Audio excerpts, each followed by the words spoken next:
তো বন্ধুরা আমি আবার চলে এসেছি জয়সালমীর ঘুরতে যাওয়ার ট্যুর ব্লগ নিয়ে চলে এসেছি। তো দেখো আমরা চলে গেছিলাম মুম্বাই থেকে জয়সালমীর রাজস্থান। তো কীভাবে গেছিলাম সব আমি তোমাদের পরে বৃত্তান্ত বলবো। তো এটা দেখো সবরমতী রিভার, দেখতেই পাচ্ছ আহমেদাবাদের সবরমতী রিভার। আর তো কীভাবে কীরকম কী খরচা সমস্ত কিছু আমি বলে দেবো, তো তোমরা জয়সালমীর ঘুরে আসতে পারো। দেখো এটা হচ্ছে ধোকলা, আমি খেয়েছিলাম আহমেদাবাদে, ফার্স্ট খেলাম। আর এটা হচ্ছে সবরমতী স্টেশন। তো ওটা গান্ধীজির ফটো দেখতেই বুঝতেই পারলে। আর ডিনার করেছিলাম, তো ট্রেনে উঠে পড়েছিলাম। তারপর ট্রেনে গিয়ে একটু স্টাইল করে নিয়েছিলাম। তারপরে সকালের দিকে নেচার দেখতে দেখতে ট্রেনে বেশ খুব সুন্দরই লাগছিলো। আর শীতেতেও পুরো এসিতে জারিয়ে গেছিলাম। আর কী বলবো, বেশ খুব সুন্দর লাগছিলো। তবে বৃষ্টিটা আশা করিনি, বৃষ্টিটা না হলেই আরও একটু ভালো হতো মনে করছিলাম। তো নেক্সট দিনে, প্রথম দিনের পরের দিনে তো বুঝিয়েছিলাম কীভাবে গরম ছিল। যাই হোক, থার্ড দিন আমরা বুঝে গেছিলাম গরমটা। প্রথম দুদিন বৃষ্টিতে খুবই ইয়ে লাগছিল। আর এইগুলা হাভেলি টাইপের এই সমস্ত প্রচুর দেখা যায় রাজস্থানে, দেখা যাচ্ছে সমস্ত স্ট্রাকচারটাই ওই রকমই বড়, সেটা একদম জারিয়ে গেছিলো। আর এই দেখো, এই যে ইটের বাড়িটার ওপরে একটা লম্বা মতো দেখা যাচ্ছে, ওটা হচ্ছে ময়ূর। তো ময়ূর রাস্তায় আস্তে আস্তে যেতে যেতে তো প্রচুর দেখতে পেলাম, খুবই ভালো লাগলো জঙ্গলি ময়ূর দেখতে। আর তারপরে দেখো জয়সালমীরে পৌঁছে গেলাম। জয়সালমীর স্টেশন থেকে নেমে পড়লাম, জয়সালমীর ঢুকে গেলাম। তো জয়সালমীর চলে এলাম। তো আমরা ট্রেন থেকে নামার পরে আমরা গাড়ি বুক করে নিয়ে গাড়ি থেকে চলে গেছিলাম। আর গাড়িতে তোমার যে যেমন খুশি আদায় করে নিতে পারে। তো আমাদের 100 টাকা দিয়েই আর কি বুক করে গেছিলাম হোটেলে। তো এটা হচ্ছে গেটের, ফোর্টের ফার্স্ট গেট, এটা দিয়েই ঢুকতে হবে। তারপরে সেকেন্ড গেট, থার্ড গেট আছে, তো সেগুলোও দেখাচ্ছি। তো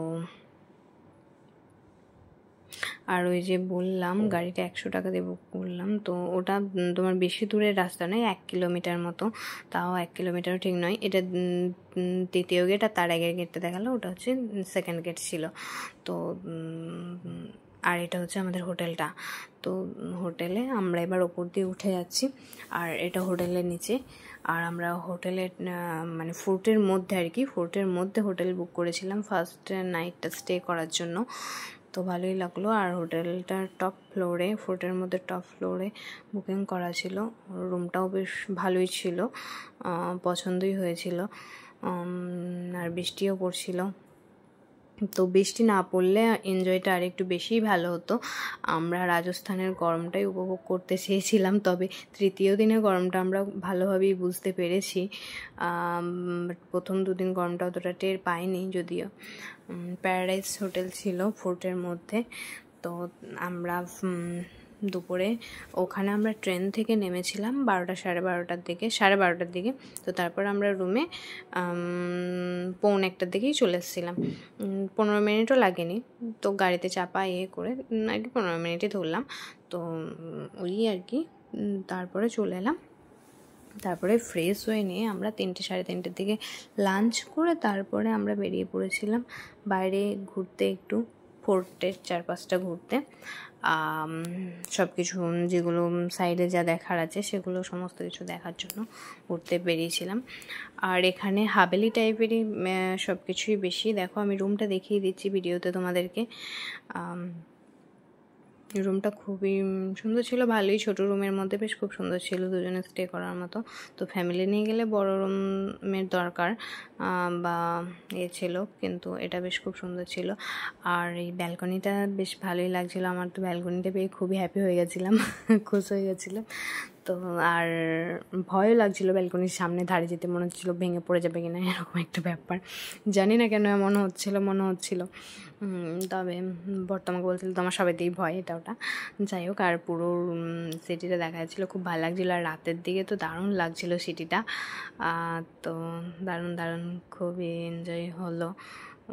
তবে এই দুটো দিন একটু বৃষ্টিটা না হলেই বেশি বেটার ফিল হতো, কিন্তু বাট কিছু করার নেই।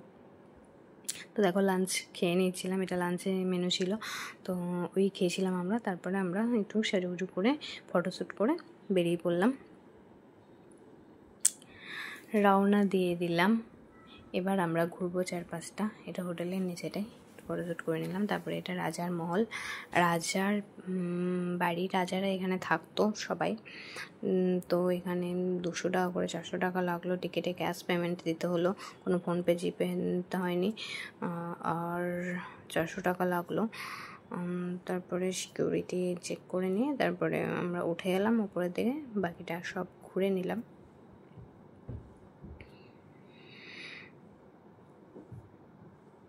আর এখানে মানে কি বলবো, এখানকার হোটেল না মানে সবই বেলে পাথরের বলছি তো। আর গোল্ডেন সিটি জয়সালমের, সে তো জানো সবাই আশা করি। তো এই পর্যন্তই। আর গোটা সিটিটাই মানে এই বেলে পাথরের তৈরি, মানে তবে দেখতেও বেশ খুব সুন্দর লাগছিল চারপাশটা, খুবই এখানকার মানে সব কিছুই বেশ ভালোই লাগলো, খারাপ কিছু না। আর এখানে আগেকার রাজা রানীর আর কি গুপ্তধন সংগ্রহ করে রাখতো, মানে সোনাদানা গয়নাগাটি সমস্ত কিছু, তো এরকম প্লেসের মধ্যে রাখা হতো সেটাও বলছিল। জানি না, ওরা যেরকম বলছিল সেটাই শুনছিলাম। তো এটা হচ্ছে রাজার ঘোড়া ছিল এরকম। আর বাকি সব কিছুই দেখলাম, রাজার জিনিস মোটামুটি সবই কালেক্ট করা আছে। তো ছাতা, সমস্ত কিছু কিছু দেবদেবীর মূর্তি, সমস্ত কিছু রাধিকা, এই সমস্ত সব কিছুই আছে। রাজার ড্রেস সব, জানি না কি আদেও সত্যি কিনা, তবে মোটামুটি কালেক্ট যেরকমভাবে করা আছে, যতটা দেখলাম শুনলাম তো সেরকমই তোমাদের বললাম। এটা রানীর মহল, এখানে রানীরা থাকতো। তো এই হচ্ছে ব্যাপার, সবই দেখো ঘুরে ঘুরে আমি দেখিয়ে দিচ্ছি বাকিটা। আর তারপরে তো আমি তো ফটোশ্যুট করেছিলামই, দেখো এবার আমার ফটোশ্যুট পর্বের পালা, ফটোশ্যুট করেছিলাম। আর এদিকে এটা হচ্ছে রানীর মহল, রানী এরকম ড্রেস পরতো রানীর মহলে এটা।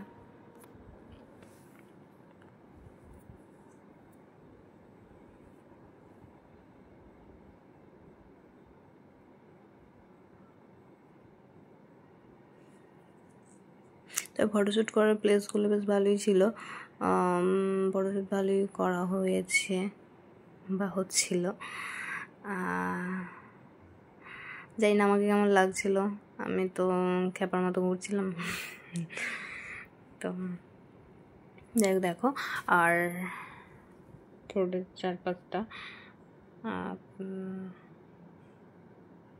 আর হ্যাঁ আমি তোমাদের পুরো প্যাকেজে সমস্ত কিছু বলে দিচ্ছি, মানে আমাদের যেরকমভাবে প্ল্যানিংটা ছিল, তো আমি সেটা তোমাদেরকে শেয়ার করে দিচ্ছি। আর এই যে গণেশ ঠাকুরের কাছে এগুলো দেখতে পাচ্ছ, এগুলো প্রত্যেকটা বাড়ির সামনে, মেন দরজার সামনে আর কি সাইডে দেয়ালে লেখা থাকছে। তো যার যবে বিয়ে হয়েছে, বাড়ির ছেলে বা মেয়ে যাই হোক, তো সেইগুলো আর কি ডেট লেখা থাকছে, সেটাই আর কি দেখলাম।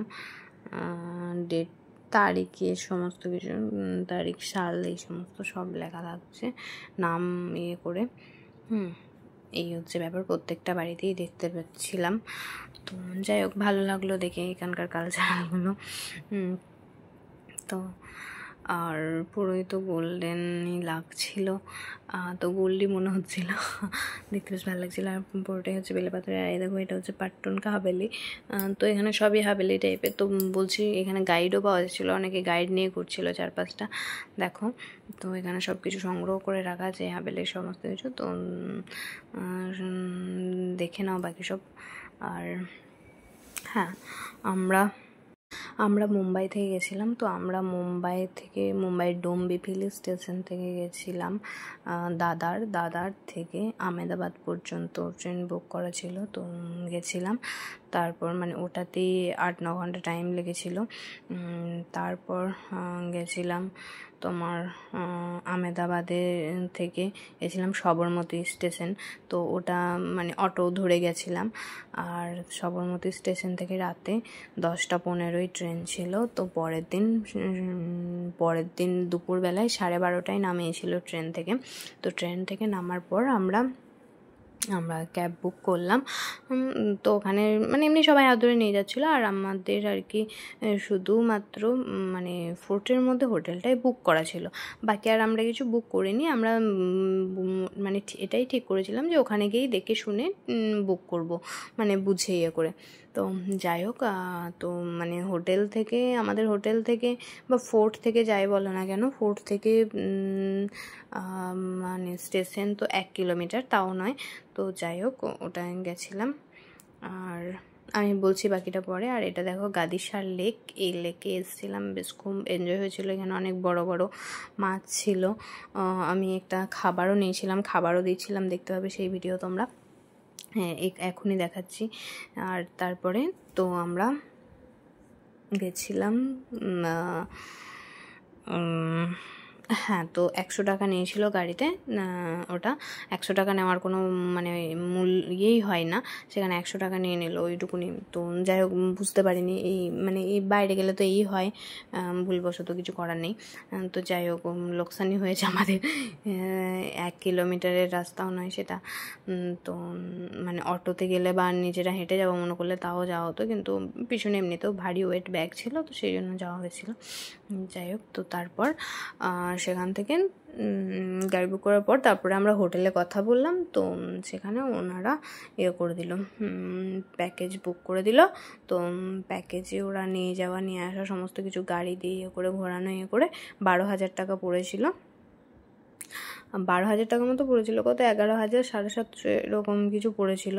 তো যাই হোক, 12,000 টাকাই ধরলাম। তো 12,000 টাকা পড়েছিল, মানে প্যাকেজে ওরা নিয়েছিল। তো তারপরের দিন হোটেলে, মানে ফার্স্ট নাইটে আমরা তো ফোর্টে স্টে করলাম, তারপরের দিন আমরা বেরিয়ে পড়েছিলাম। 2:30টার দিকে এরকম গাড়ি এলো, আমাদেরকে নিয়ে গেল। বাকি তারপর আমরা ওখানে গিয়ে জিপ সাফারি, ক্যামেল সাফারি সমস্ত কিছু করেছিলাম। ক্যামেল সাফারির ভিডিও আমি পরের ভিডিওতে দেবো। আর জিপ সাফারির ভিডিও আমি এটাতেই দিয়ে দিয়েছি, দেখে নেবে।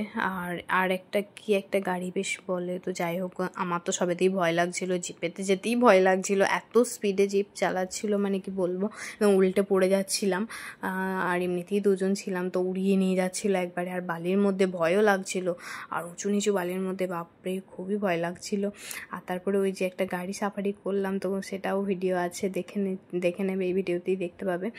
তো সেটাতেও বেশ ভালোই এনজয় হলো, কিন্তু ভয়ও তেমনি লাগছিল, আমি তো চিৎকার করছিলাম সারাক্ষণই। তো ওই শুধু ওইটাতে 1500 টাকা বলছিল, শেষমেশ 1200 টাকা নিল। ওইটুকুনি জাস্ট একবার ঘুরিয়ে নিয়ে 1200 টাকা, বাপরে যা আমার বিরক্ত লাগলো, কি বলবো।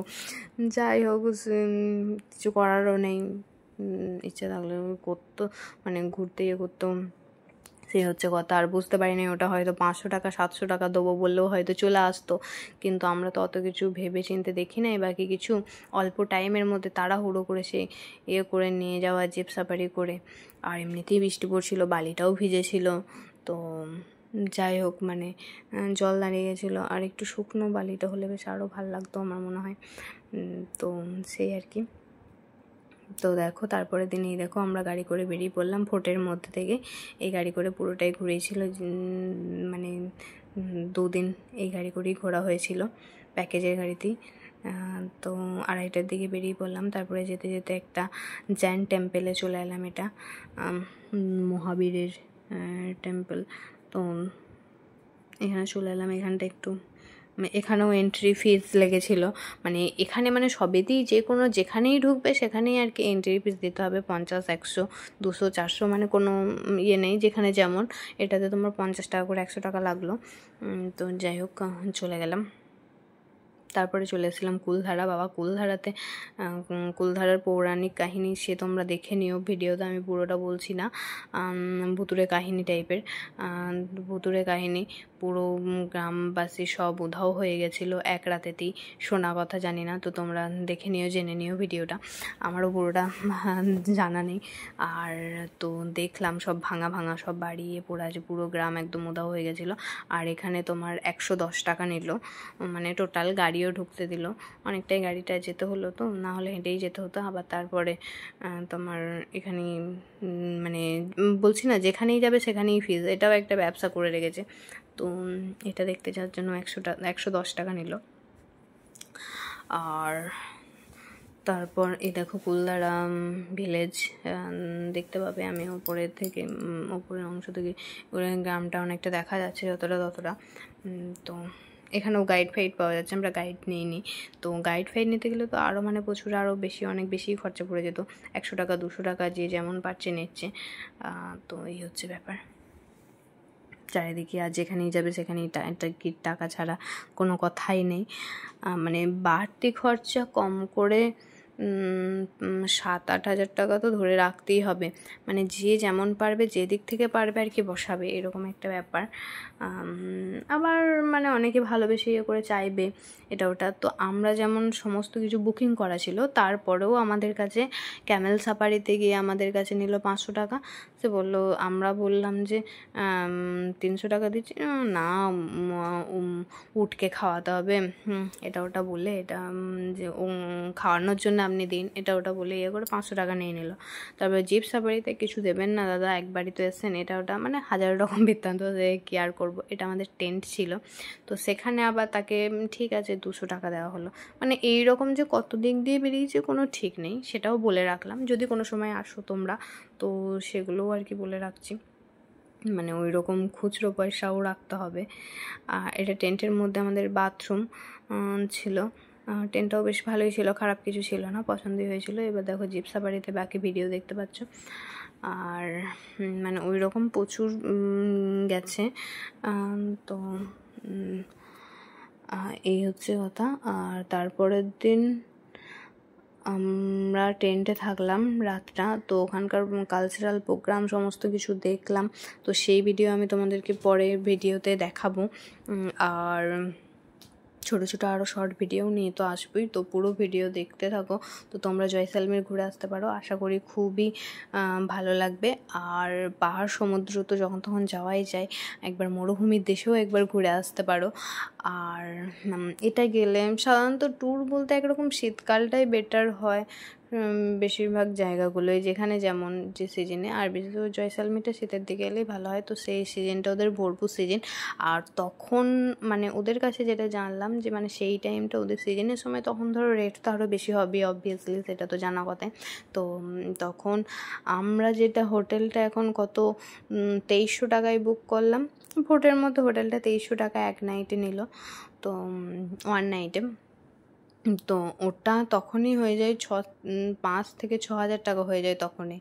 তো এইরকম বলছে, তো মানে ডবল তো হয়ই। তো এই হচ্ছে ব্যাপার। আর সমস্ত কিছুই একরকম ডবল হয়ে যায় তখন সেই টাইমটা, মানে যখন ওদের ভরপুর সিজনটা আর কি হয়, সে স্বাভাবিক যেখানেই হয়। আর এই গাড়িটাই চাপার কথা বলছিলাম, খুব ভয় লাগছিল, এত স্পিডে যাচ্ছিলো বাপরে, বালির মধ্যে দিয়ে। আমার তো মনে ছিল যেন হুম রেখে পড়বো একবারে এরকম। তখন পর যে কীভাবে ভিডিওটা করেছে, আর বালিতে একদম নিচের দিকে নামছে, একবার ওপর দিয়ে উঠছে, তো মানে যা ভয় লাগছে কি বলবো। তো এত স্পিডে চালাচ্ছে, 42, 43, 45-এর স্পিড তুলে গাড়িটা চালাচ্ছে। মানে গাড়িটা ওই রকম স্পিডেই যায় যদিও, মানে চালানোর ইয়ে, তো সেই রকমই চালাচ্ছে। এই হচ্ছে ব্যাপার। এনজয় ভালোই হয়েছে, সেদিনকেও ভালোই লাগলো। যেমন এটাতেই তোমার নিয়ে নিল কত, 1200 টাকা নিল, 1500 টাকা বলছিল, 1200 টাকা নিয়ে নিল ব্যাস এই গাড়িটাতেই। তারপরে ওই যে জিপে গেলাম, জিপে মানে ওগুলো তো সব বুক করা ছিল আলাদাভাবে, কিন্তু ওরা তাও নিজে থেকে ভালোবেসে দিন আপনি কিছু এটা ওটা সেটা বলে। তো যাই হোক, সেই কাকুটা আবার 200 টাকা নিল। এই যে জিপে, এই সাদা রঙের জিপটা ছিল আমাদের, তো এই জিপটাই নিয়ে গেছিলো, তো এটাতে 200 টাকা নিল। তারপরে তো ওই বললাম ক্যামেল সাফারিতে গিয়ে তখন ওখানে 500 টাকা নিয়েছে। তারপরে আমরা ওই যে গাড়িটা ক্যাব বুক করে ঘুরছিলাম 2 দিন, মানে ওই হোটেল থেকে বুক করলাম, দিয়ে ওখান থেকে ঘোরালো এই 2 দিন। তো ওই দাদাকে আমরা লাস্টে খুশি হয়ে 500 টাকাই দিলাম। তো ভালোভাবে মানে ইয়ে করে ঘোরালো, ব্যবহার খুব ভালো ছিল। আবার এখানে নাচলাম, এখানে সে 200 টাকা দিলাম। তো মানে এখানে যে যেমন দিচ্ছে, ওরা এমনি সেরকম কিছু বলেনি, তবে বলছে খাওয়ার জন্য, এর জন্য দিন, এটা ওটা যাই হোক বলছে যেরকম বলে। তো আমরা 200 টাকা দিয়েছিলাম, বেশি দিইনি। তো এই হচ্ছে ব্যাপার। আর এমনি বালির মধ্যে বেশ ভালোই লাগলো, অনেক ভিডিও বানিয়ে